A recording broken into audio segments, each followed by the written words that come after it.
Shalom everyone, again this is Ate Ai, and for today's vlog, I will share you the conjugation of infinitive to suffer. In Hebrew, lisbol. Okay guys, bow natkel. Present tense, suffer, for masculine singular, sovel. Ani, sovel. Ata, sovel. Hu, sovel. Present tense, suffer, for feminine singular, sovelet. Ani, sovelet. At, sovelet. He, sovelet. Present tense, suffer, for masculine plural or mixed gender, sovlim. Anachnu, sovlim. Atem, sovlim. Hem, sovlim. Present tense, suffer, for feminine plural, sovlot. Anachnu, sovlot. Aten, sovlot.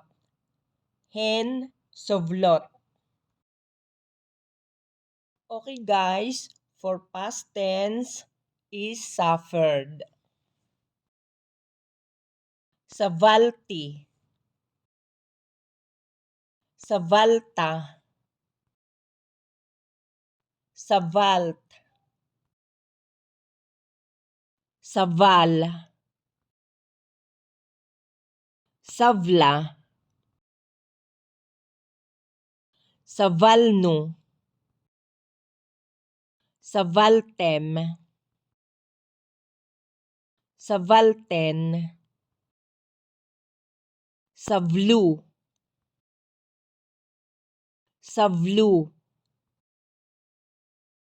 Okay guys, now we will move to the future tense. For future tense, will suffer. Ani, esbol. Ata, tisbol. At, tisbeli. Hu, yisbol. He, tisbol. Anachnu, nisbol. Atem, tisbelu. Aten, tisbolna. Hem, yisbelu.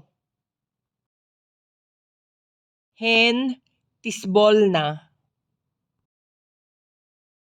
Okay guys, now I will give you the imperative or the command.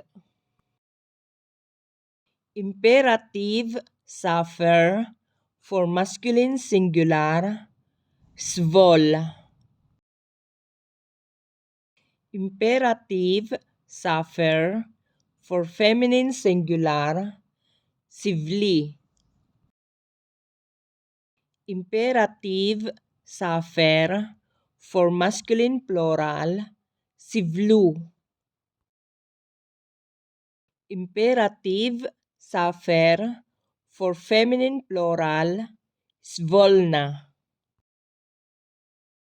Okay guys, again, this is the end for today's video. Hope you enjoyed to learn Hebrew. And please, don't forget to like, share, comment, and subscribe. And don't forget to click the notification bell to be updated for upcoming videos. Guys, thank you very much for watching. See you on my next vlog. God bless you all. Lihitraot!